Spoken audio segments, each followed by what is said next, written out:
NSR news కు స్వాగతం.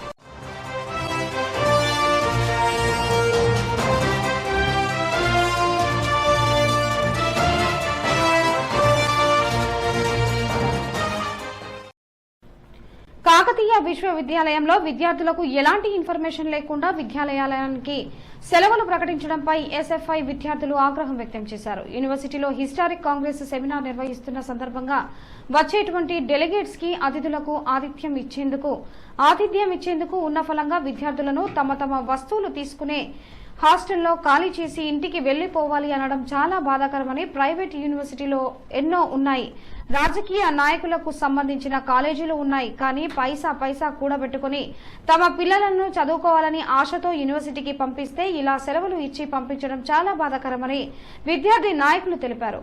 ఇప్పటికైనా యూనివర్సిటీ పరిపాలనా అధికారులు వెంటనే నిర్ణయాన్ని వెనక్కి తీసుకుని విద్యార్థులకు విద్యను కొనసాగించాలని వారు పేర్కొన్నారు. ఈరోజు కాకతీయ యూనివర్సిటీలో ఎస్ఎఫ్ఐ కమిటీ ఆధ్వర్యంతో అడ్మినిస్ట్రేటివ్ బిల్డింగ్ దగ్గర ధర్నా చేయడం జరిగింది. ముఖ్య కారణం ఏంటంటే వితౌట్ ఎటువంటి ఇన్ఫర్మేషన్ లేకుండా హాలిడేస్ ప్రకటించింది యూనివర్సిటీ. కేవలం అక్కడ గవర్నమెంట్ సంబంధించినటువంటి హిస్టారిక్ కాంగ్రెస్ సెమినార్ జరుగుతుందని చెప్పేసి వాళ్ళకు డెలిగేట్స్ వస్తారు. ఆ డెలిగేట్స్కి అకామిడేషన్ ఫెసిలిటీ కల్పించాలి కాబట్టి హాలిడేస్ ప్రకటించిళ్ళు.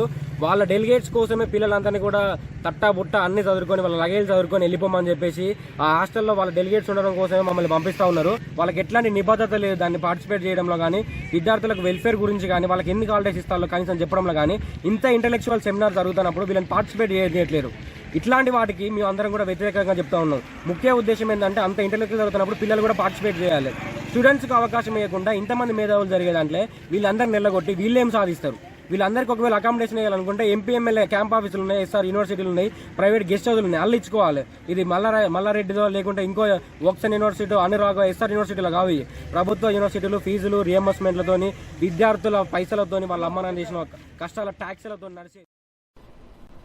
ములుగు జిల్లా తాడ్వాయి మండలం మేడారం సమ్మక్క సార్లమ్మ వనదేవతల జాతరకు మరో 60 రోజుల కాల వ్యవధి ఉండడంతో రహదారి మార్గాలు సరిగ్గా లేక ఏటూరు నాగారం మండలం దొడ్ల గ్రామం వద్ద జంపన్న వాగు ఉధృతికి కూలిపోయిన బ్రిడ్జి మూలంగా రాకపోకలకు అంతరాయం ఏర్పడింది. దీంతో ఎన్నికల సమయంలో జిల్లా కలెక్టర్ ఇలా త్రిపాఠి 25 లక్షల నిధులతో తాత్కాలిక వంతెన నిర్మించారు.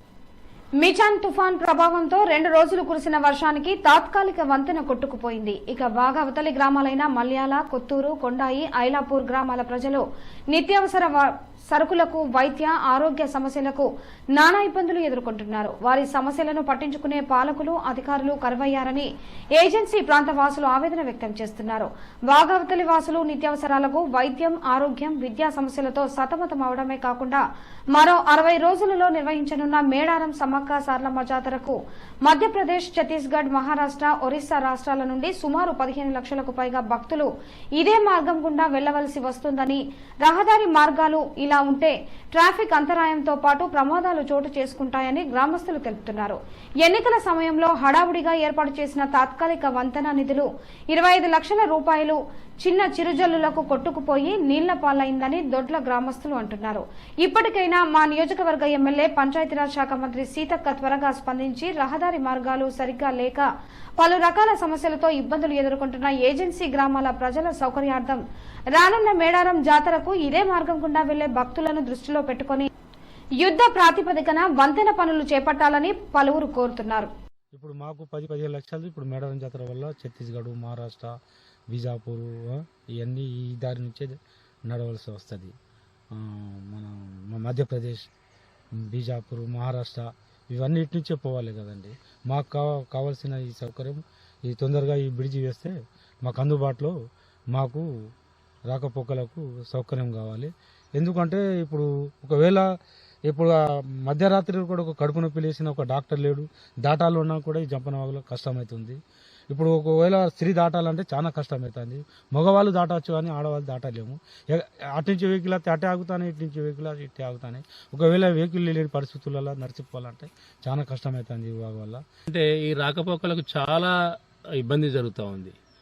బండ్లు తీసుకొచ్చుకొని ఇటు పక్కకు పెట్టేసుకొని మళ్ళీ ఈ నుంచి కాలినడకన 2 కిలోమీటర్స్ నడవడం జరుగుతుంది. దానివల్ల ఏంటంటే స్కూల్కు కరెక్ట్ టైంలో రీచ్ కాలేకపోతున్నాం. ఇంకా ఒకటి ఏంటంటే ప్రజలైతే చాలా ఇబ్బంది పడుతూ ఉన్నారు. వాళ్ళు రావడం పోవడం అనేది చాలా ఇబ్బంది పడుతున్నారు. మేడారం అనేటువంటిది ఇది ఆసియా ఖండం లోపల ఒక పెద్ద జాతర, మనందరికీ తెలిసిన విషయమే. కానీ దాదాపు ప్రతి చోట ప్రపంచంలో ఎక్కడ చూసినా లేదా భారతదేశంలో చూసినా కానీ కొన్ని ప్రాంతాల లోపల చుట్టూ ప్రాంతాల్లో ఎక్కడైతే పర్యాటకుల తాకిడి ఎక్కువగా ఉంటుందో అలాంటి చోట్ల లోపల ఏంటంటే చుట్టూరా కూడా దాదాపు 20-30 కిలోమీటర్ల రేడియస్లో పటిష్టమైనటువంటి రహదారులకు వాటిని అభివృద్ధి చేయాల్సినటువంటి అవసరం ఉంది. అంటే కొండాయి ప్రజలు మునిగిపోయారు, ప్రభుత్వం ఎలాంటి వాళ్ళ మీద గ్రామానికి సంబంధించి కావచ్చు, ఈ ప్రాంతానికి సంబంధించిన కాబట్టి ఎలాంటి వాళ్ళు చర్యలు తీసుకోలేదు, దృష్టి పెడతలేరని. సో ఇప్పుడు తను మంత్రిగా చేపట్టింది కాబట్టి పగ్గాలు ఖచ్చితంగా ఈ వంతెన కావచ్చు, బ్రిడ్జ్ కావచ్చు, ఏరియా కావచ్చు మంచి డెవలప్ చేస్తున్నటువంటి ఒక ఆశాభావాన్ని మాత్రం వ్యక్తం చేస్తున్నాము. ఆ విధంగా మేడారం జాతరకు మనకు ఈ ఏరియాను బాగా పటిష్టమైనటువంటి రహదారులు మాత్రం ఖచ్చితంగా తొందరగా చేస్తే బాగుంటుందని భావిస్తున్నాను. వచ్చుడు రాకట ఇదే ఊరు నుంచి పోకట అవుతుంది. మాకు అసలే దీంట్లో బండి వెళ్ళట్లేదు, మేము ఇబ్బంది అవుతున్నాం. ఇప్పుడు ఒక్కనే వచ్చినా ఆడ బండి ఇరుక్కుపోయింది. నాకు ఎవరైనా తోడు ఉంటే అది బండి తీద్దాం అంటే అది బండి వెళ్తలేదు. ఒక్కనికి చాలా ఇబ్బంది అవుతుందండి. మొత్తం మూడోసారి వచ్చినా కానీ గదే ఇబ్బంది అవుతుంది. బ్రిడ్జి లేకుంటే మాకు చాలా ఇబ్బంది అవుతుందండి. వెంటనే మీరు కట్టాలి. ఒక గర్భిణీ సిరిని కూడా ఒక మంచాల పండబెట్టుకొని ఆగు దాటించడం జరిగింది. ఈ పెద్ద ఇబ్బందితోటి అందరికీ కమ్మచ్చిపోయిన కాడ నుంచి ఆరోగ్యాలు బాగుంటలేవు. చుట్టూ తిరిగి రావాలి రాత్రి పగులు అంటే మాకు జనాలకు మహా ఇబ్బంది అవుతుంది. అధికారులు మీరు తప్పనిసరిగా ఈ ఆగు చేయాలి. మా ఇబ్బందులు మా గోసలు మొత్తానికి ఈ రాష్ట్రానికి తెలంగాణ రాష్ట్రానికే బాధలన్నీ మాకు తెలుసున్నోళ్ళే ఉన్నారు, తెలవనోళ్ళు మీరెవ్వరు లేరు. ఇట్లనే మేడారం జాతర దగ్గరికి వస్తుంది. పక్క రోడ్డును చేసైనా ఈ రోడ్డుకు మళ్ళా మీరు చేయాలి. మరి ఓ 10-15 లక్షల మంది వస్తారు. తప్పనిసరిగా ఈ రోడ్డును మాత్రం జాతర వరకు పక్క రోడ్డు తోటి నడిపియాలి. ఈ రోడ్డును ప్రారంభం చేయాలి తప్పకుండా. కామారెడ్డి జిల్లా జూకల్లు నియోజకవర్గం మద్నూరు మండలం పెద్ద ఎక్లారా గ్రామంలోని సాంఘిక సంక్షేమ గురుకుల పాఠశాలలో జూకల్ ఎమ్మెల్యే తోట లక్ష్మీకాంతారావు ఆకస్మిక తనిఖీ చేశారు. మార్నింగ్ బ్రేక్ఫాస్ట్, మధ్యాహ్న భోజన వివరాలు మరియు మెనూ గురించి అడిగి తెలుసుకుని విద్యార్థులతో కలిసి భోజనం చేశారు. పాఠశాలలో సమస్యలు మరియు మౌలిక సదుపాయాల గురించి మున్సిపల్ మరియు సిబ్బందితో చర్చించారు. విద్యార్థులకు నాణ్యమైన విద్య, భోజనం అందించాలని సూచించారు. గతంలో ఇదే పాఠశాలలో 2 విద్యార్థినులు ఆత్మహత్య చేసుకున్న ఘటన గురించి వివరాలు ఆరా తీశారు. ఇలాంటి ఘటనలు మళ్లీ పునరావృతం కాకుండా ముందస్తు చర్యలు తీసుకోవాలని, అందులో భాగంగా మానసిక వైకల్యం, డిప్రెషన్ లో ఉన్న విద్యార్థినులను గుర్తించి వారికి మంచి సైకియాట్రిస్ట్ తో కౌన్సిలింగ్ ఇప్పించాలని ఆదేశించారు.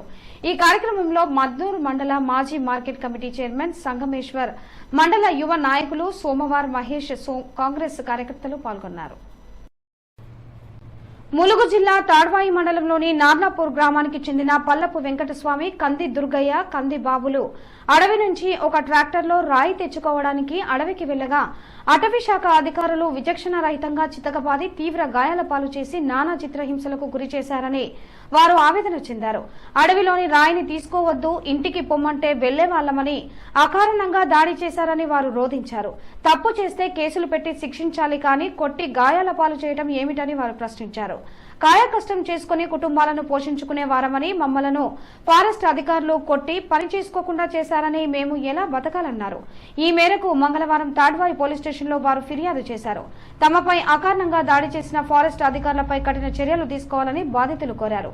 అకారణంగా దాడి చేసిన ఫారెస్ట్ అధికారులపై కఠిన చర్యలు తీసుకోవాలని ఆ గ్రామ ప్రజలు డిమాండ్ చేశారు. మా ఒడ్డర్లు అంటేనే ఫారెస్ట్ అధికారులకు అంత సులభాన్ని కుక్క చూపు చూసి మేము కూలి పని చేసుకుంటాం. 24 గంటలు కంకర, కట్రవుతు, పెందడి, కట్టెలు కూడా మొత్తం కూలీ పిలిస్తే కూలీలని కొట్టడం అనేది అబద్ధం. నాకు నచ్చలేదు. మా ఒడ్డర్లు అంటే ఏందో తెలుస్తలేదు.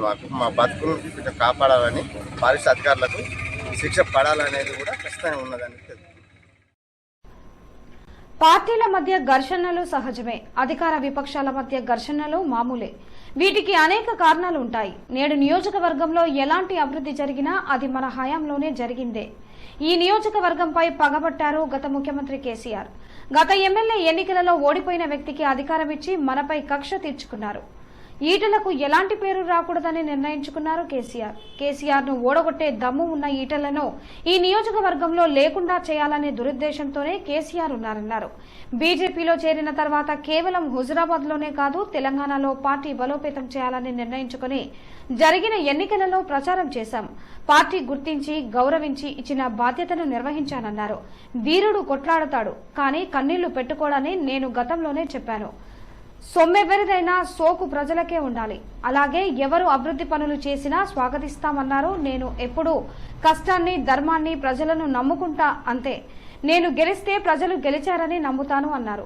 సోషల్ మీడియాలో చిల్లరగాళ్లు పెట్టే కామెంట్లకు మనం స్పందించాల్సిన అవసరం లేదని ముఖ్య నాయకులతో చర్చించి పార్లమెంటు ఎన్నికలలో ప్రణాళికలతో ముందడుగు వేద్దామన్నారు. గతంలో జరిగిన సర్పంచ్ ఎన్నికలలో కూడా న్యాయమైన వారిని రూపాయి ఖర్చు కాకుండా గెలిపించాను.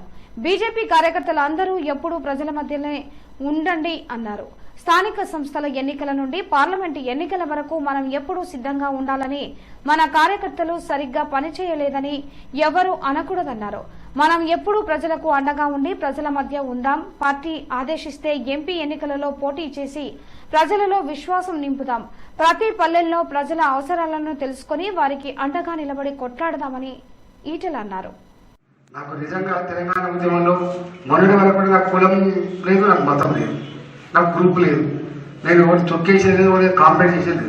నా జీవితంలో ఒక 4 సూత్రాలు ఎప్పుడు ఉంటాయి. ఎవరి మీద నేను కాంప్లైంట్ చేయను, ఎప్పుడు చేయలేదు. రెండవది అనవసరంగా మాట్లాడాను. నేను వాళ్ళు అడుగుతా మాట్లాడదు తప్ప, పెద్దోళ్ళ దగ్గర అడుగుతా మాట్లాడదు తప్ప ఎప్పుడు నా దగ్గర మాట్లాడటం కూడా కాదు.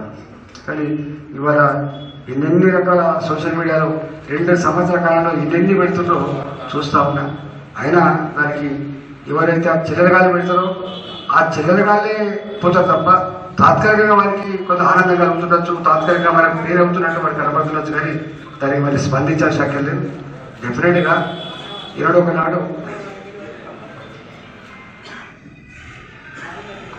శక్తి సత్తా అన్నోని ఎవడు చెప్పేలేడు.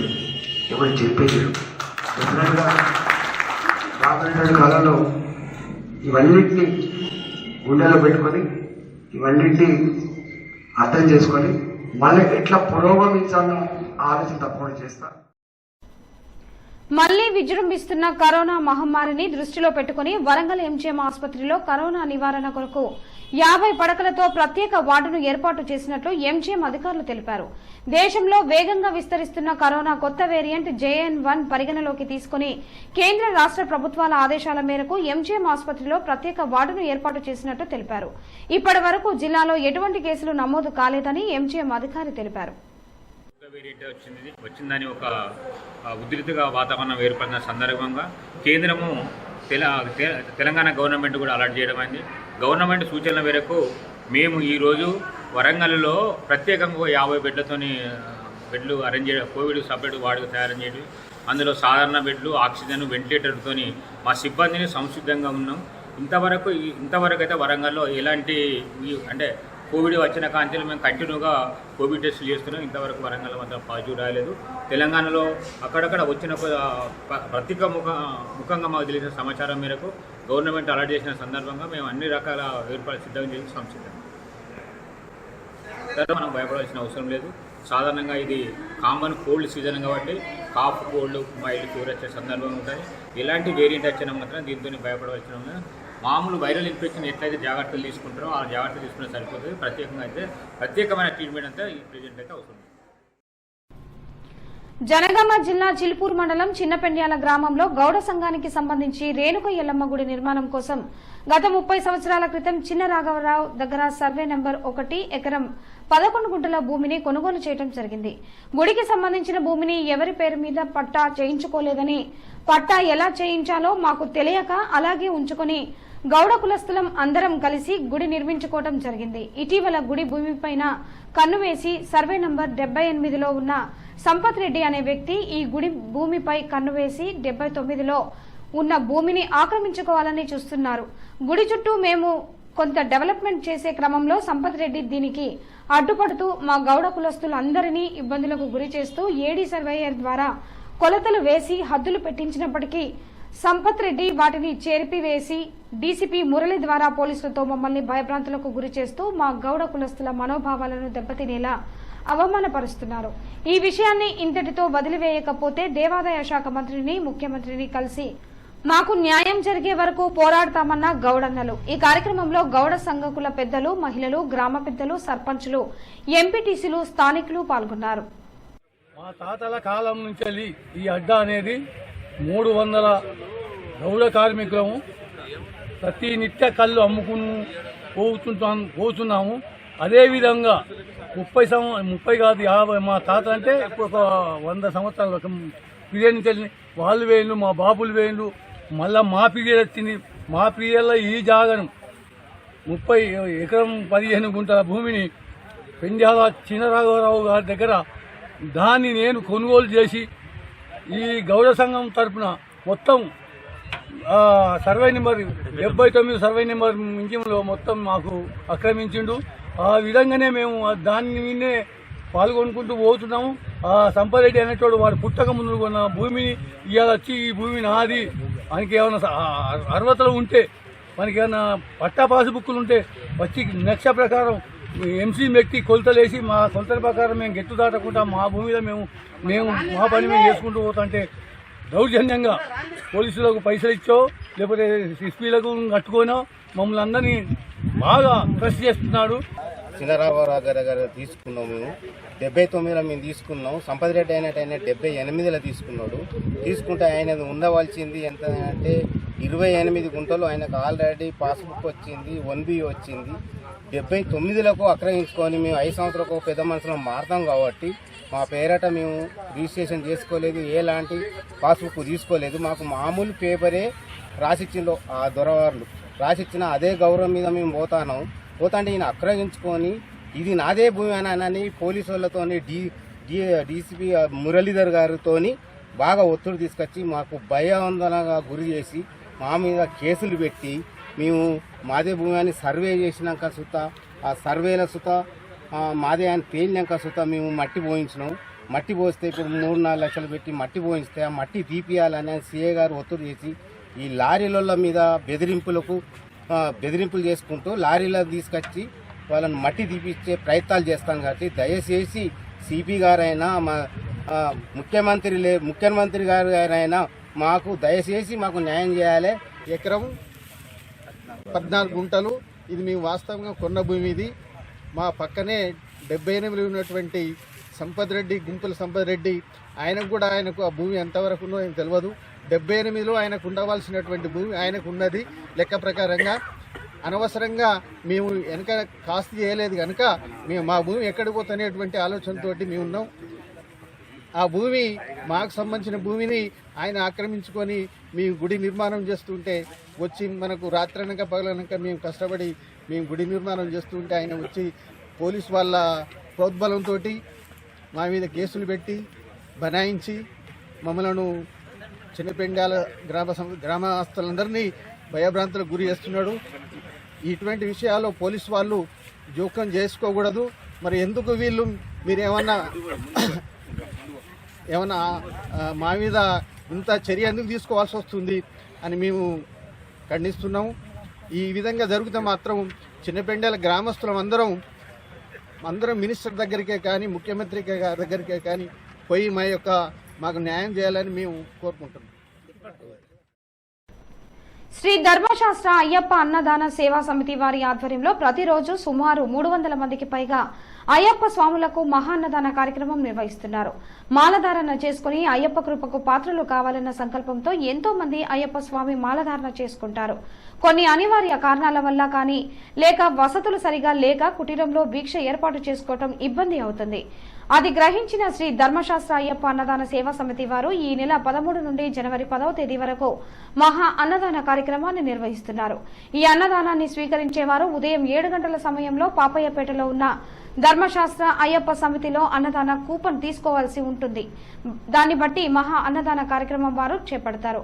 సుమారుగా 1000 మందికైనా అన్నదానం చేసే సౌకర్యం ఉందని వారు తెలిపారు. ఈ సదవకాశాన్ని హన్మకొండ, కాజీపేట, వరంగల్ వాసులు అయ్యప్ప మాలధారణ వేసుకున్న వారు ఉపయోగించుకోవాలని శ్రీ ధర్మశాస్త్ర సేవా సమితి అధ్యక్షులు బచ్చవాల శ్రీనివాస్ స్వామి, కార్యదర్శి రామోజీ వెంకన్న, రాచర్ల వేణుగోపాల్ తెలియజేశారు.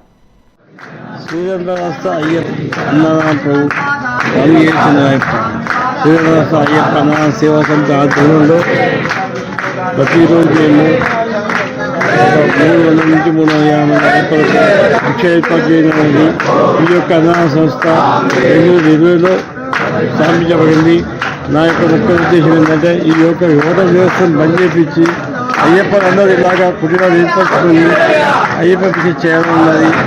కాకపోతే ఏంటంటే ఈ హోటల్ను స్వాములు ఇలాగ చేస్తున్న రోజు దయచేసి అయ్యప్పలందరూ హోటల్ వ్యవస్థను బంద్ చేపించి ఇక్కడ కుటీరాల్లో భిక్ష అన్నదానం ఏర్పాటు చేసుకొని కుటీరాలు ఏర్పాటు చేసుకొని భిక్ష ఏర్పాటు చేసుకొని చేయాల్సిన మనవి.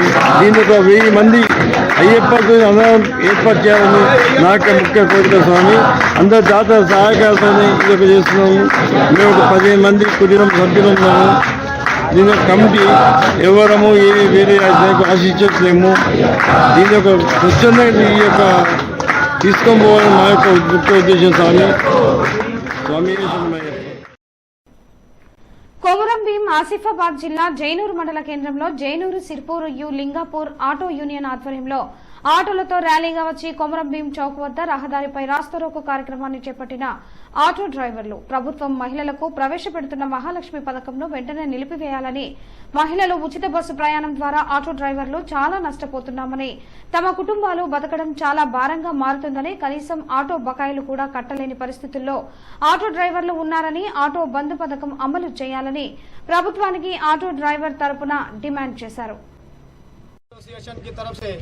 पूरा उम्मड़ी आदिलाबाद डिस्ट्रिक्ट को बंद किया गया है, इसलिए कि हमारे ऑटो वालों का जो भी पहले ऑटो चला के पेट भरते थे, हमारे को 100, 200, 400 रुपये धंधा कारोबार आता था. अभी ये नया गवर्नमेंट आया जब से महिला को बस फ्री हो गया, लेडीज़ लोगों को बस फ्री हो गया, उसके वजह से हमारा पूरा धंधा कारोबार बंद हो गया. हमारे लोगों का घर चलना, स्कूल में बच्चे पढ़ने वाले हैं, हमारे को ऑटो का फाइनेंस है, हमारे को कई सारे तकलीफ है. ये तकलीफ की वजह से हम लोग ऑटो घर से निकाल के भी नहीं चला रहे. ప్రభుత్వం పూరి नहीं करी तो ఈ రోజు మేము జైనూర్ మండలంలో చేస్తున్నాం కాబట్టి రేపు ఢిల్లీలో కిసాన్ ఆందోళన ఎట్లా జరిగింది అట్లా మేము కూడా హైదరాబాద్ వెళ్ళడానికి సిద్ధంగా ఉన్నామని ఈ గవర్నమెంట్ కు మేము చెప్పగలం. వరంగల్ చౌరస్తాలోని లాసియా లాడ్జిలో 47 సంవత్సరాల శారద అనే మహిళ అనుమానాస్పదంగా మరణించినట్లు స్థానిక పోలీసు అధికారి ఎం శ్రీనివాస్ తెలిపారు. వరంగల్ రామన్నపేటలో నివాసం ఉంటున్న శారదకు 2 కుమార్తెలు, 1 కుమారుడు ఉన్నట్లు తెలిసింది. శారద మృతదేహాన్ని పోలీసులు ఎంజీఎం మార్చురీకి తరలించారు. కేసు నమోదు చేసిన ఇంతజార్గంజ్ పోలీసులు విచారిస్తున్నారు. మాకు గత రాత్రి 12:30 గంటల సమయంలో లాసియా లాడ్జిలో ఒక మహిళ మృతి చెంది ఉంది అని చెప్పి వచ్చిన సమాచారం మేరకు మేము అక్కడికి చేరుకొని మేము ప్రాథమికంగా అక్కడ ఉన్న రూమ్ బాయ్ని కనుక్కోగా అక్కడ ఒక మగ వ్యక్తితో కలిసి ఈ లేడీ రావడం జరిగింది. వచ్చిన తర్వాత ఒక 10 నిమిషాలు పావు గంటకు ఆమెకు ఛాతీలో నొప్పి వస్తుందని చెప్పి వాళ్ళు అతను బయటికి వెళ్ళిపోయినాడని చెప్పి, తర్వాత ఇతను వెళ్ళేసేటప్పటికి తనకు ఛాతీలో నొప్పి వస్తుందని చెప్పి చెప్తే ఆ బెల్ బాయ్ ఆమెకు వాటర్ తాగిపించి 5 నిమిషాలకు చనిపోయిందని అతను మాకు ప్రాథమికంగా చెప్పారు. తర్వాత వాళ్ళ కుటుంబ సభ్యులకు సమాచారం అందించి వాళ్ళు వచ్చిన తర్వాత శరీరాన్ని డెడ్ బాడీని వాళ్ళకి చూపించడం జరిగింది. ఇప్పుడు వాళ్ళు ఎవరైతే ఉన్నాడో వచ్చిన వ్యక్తి మీద ప్లస్ ఆ రూమ్ బాయ్ మీద వాళ్ళే ఏమైనా చేసి ఉంటారని చెప్పి అనుమానం వ్యక్తం చేస్తున్నారు. దాని మీద వాళ్ళు ఇచ్చిన ఫిర్యాదు మీద వాళ్ళు ఏది ఫిర్యాదు అయితే ఇస్తారో దాని మీద మేము విచారణ చేసి దాని మీద తగిన చర్య తీసుకోవడం జరుగుతుంది. వాళ్ళు ఏం కంప్లైంట్ ఇస్తారో దాని మీద మేము చర్యలు చేపడతాం. నాగసాయి చంద్ర హెల్పింగ్ హ్యాండ్స్ సేవలు మరవలేనివని సెక్టోరియల్ ఆఫీసర్ రాధా అన్నారు. బుధవారం హన్మకొండ వడ్డేపల్లి ప్రాంతంలోని సమగ్ర శిక్ష ఆధ్వర్యంలో నడుస్తున్న భవిత కేంద్రంలోని ప్రత్యేక అవసరాలు గల పిల్లలకు నాగసాయి చంద్ర హెల్పింగ్ హ్యాండ్స్ అధ్యక్షులు నూగూరి చంద్రమోహన్ ఆధ్వర్యంలో 20 మంది విద్యార్థులకు నోట్బుక్స్, పెన్సిళ్లు, పెన్నులు, బ్యాగులు, చెద్దర్లు తదితర వస్తువులను అందించడంతో పాటు భవిత కేంద్రానికి అవసరం ఉన్న శానిటేషన్ వస్తువులను బహూకరించే కార్యక్రమం నిర్వహించారు. కార్యక్రమానికి ముఖ్య అతిథులుగా sectorial officer Radha, Hanamkonda Kazipet MEO ఈ రామకిషన్ రాజు హాజరయ్యారు. హెల్పింగ్ హ్యాండ్స్ అధ్యక్షులు నూగూరి చంద్రమోహన్ అధ్యక్షతన జరిగిన కార్యక్రమంలో వారు మాట్లాడుతూ తెలంగాణ రాష్ట్రంలో ప్రత్యేక అవసరాల పిల్లల సంరక్షణ చదువుకు గాను నెలకొల్పిన భవిత కేంద్రంలోని పిల్లలను గుర్తించి వారికి సుమారు 25,000 రూపాయలు వెచ్చించి నోట్బుక్స్, పెన్సిళ్లు, పెన్నులు, బ్యాగులు, చెద్దర్లు తదితర వస్తువులను అందించడం వారి సేవా గుణానికి నిదర్శనమన్నారు. అనంతరం హాసిని చిట్ ఫండ్ ఆధ్వర్యంలో ఏర్పాటు చేసిన అన్నప్రసాద వితరణ కార్యక్రమాన్ని chit fund managing director L Kiran ప్రారంభించారు. కార్యక్రమానికి Ram Niwas sweet house, Swagat sweet house నిర్వాహకులు తోడ్పాటునందించారు. కార్యక్రమంలో విశ్రాంత sub registrar Kotlapalli Srinivasarao, greater Warangal press club joint secretary doctor Podishetti Vishnuvardhan, core committee సభ్యులు కెవి రంగారావు, కోర్ కమిటీ సభ్యులు, పిల్లలు, వారి తల్లిదండ్రులు పాల్గొన్నారు. నాగసాయి చంద్ర హెల్పింగ్ సొసైటీ ఆధ్వర్యంలో ఈరోజు హన్మకొండ భవిత సెంటర్లో 20 మంది పిల్లలకి bags, water bottles, bedsheets, notebooks, pens, pencils and సెంటర్కి సంబంధించినటువంటి ఫ్యాన్స్, తర్వాత అదర్ ఎక్విప్మెంట్ అంటే శానిటరీ ఎక్విప్మెంట్ కూడా ఒక 25,000 నుంచి 30,000 రూపాయల విలువ కలిగినటువంటి సామాగ్రిని ఈరోజు పంపిణీ చేయడం జరిగింది. ఈ గతంలో కూడా కమలాపూర్లో ఇదే విధంగా వీరు దివ్యాంగులైనటువంటి పిల్లలకి అనేక అవసరమైనటువంటి వస్తువులను పంపిణీ చేయడం జరిగింది. సమాజంలో అందరు పిల్లలు ఎదిగితేనే దేశ అభివృద్ధి లోపల వాళ్ళ యొక్క భాగస్వామ్యం సరిగా ఉంటుంది అనేటువంటి ఉద్దేశంతో దాంట్లో దివ్యాంగులైనటువంటి పిల్లల యొక్క అభివృద్ధికి కూడా కృషి చేయాలనేటువంటి ఒక సంకల్పంతో నాగసాయి చంద్ర హెల్పింగ్ సొసైటీ పనిచేస్తూ ఉంది. వారిని ఈ సందర్భంగా అభినందిస్తూ ఈ దివ్యాంగులైనటువంటి పిల్లలకు వారి యొక్క ఆశీస్సులు ఎల్లవేళలా ఉండాలని, అదేవిధంగా సమగ్ర శిక్ష ఆధ్వర్యంలో నిర్వహించబడుతున్నటువంటి దివ్యాంగులైన పిల్లలకు ఉన్నటువంటి కార్యక్రమాలన్నింటినీ కూడా తల్లిదండ్రులు వినియోగించుకొని పిల్లలు తప్పనిసరిగా ప్రతిరోజు ఈ భవిత సెంటర్ కి పంపాలని చెప్పి ఈ దివ్యాంగులైనటువంటి పిల్లల తల్లిదండ్రులను ఈ సందర్భంగా కోరుకుంటున్నాను. నాగసాయి చంద్ర హెల్పింగ్ హ్యాండ్స్ వారి ఆధ్వర్యంలో నూగూరి చంద్రమోహన్ మరియు ఇతర మిత్రులు ఈ కార్యక్రమంలో ఈ సిడబ్ల్యూఎస్ఎన్ పిల్లలకి అవసరమైనటువంటి ఉపకరణాలను ఇవ్వడం చాలా ముదావహం. హన్మకొండ భవిత కేంద్రంలో ఈ కార్యక్రమాన్ని ఎన్నో వ్యయప్రయాసాలు కూర్చి ఎంతో పెద్ద మనసుతో ఈ పిల్లల యొక్క పట్ల ఎంతో వారి అభ్యున్నతికి ఎంతో దయామయిలే ఈ కార్యక్రమాన్ని నిర్వహించడం చాలా చాలా సంతోషం. ఇట్లాంటి పిల్లల యొక్క కేరింగ్ కొరకి గవర్నమెంట్ ఎన్ని కార్యక్రమాలు నిర్వహించినా సమాజం నుంచి ఎంతో మంది ఔత్సాహికులు ఇలాంటి పిల్లల పట్ల వారు నిజమైనటువంటి కరుణను చూపించినప్పుడే ఈ పిల్లల యొక్క ఎదుగుదల సాధ్యం అవుతుంది. ఇలాంటి పిల్లల ఎదుగుదల సాధ్యం కావడం మన మానవత్వానికి ప్రతిరూపంగా నిలుస్తారో ఎలాంటి సందేహం లేదు. ఈ టీం సభ్యులందరినీ కూడా చంద్రమోహన్ గారి టీం సభ్యులందరినీ, విష్ణువర్ధన్ గారిని, రిజిస్ట్రార్ గారిని, అందరినీ చాలా మందిని కూడా ఈ కార్యక్రమంలో విరివిగా పాల్గొని ఇంకా రాబోయే రోజుల్లో మరిన్ని మంచి కార్యక్రమాలు నిర్వహించాలని కోరుకుంటూ ఈ వార్తలు ఇంతటితో సమాప్తం.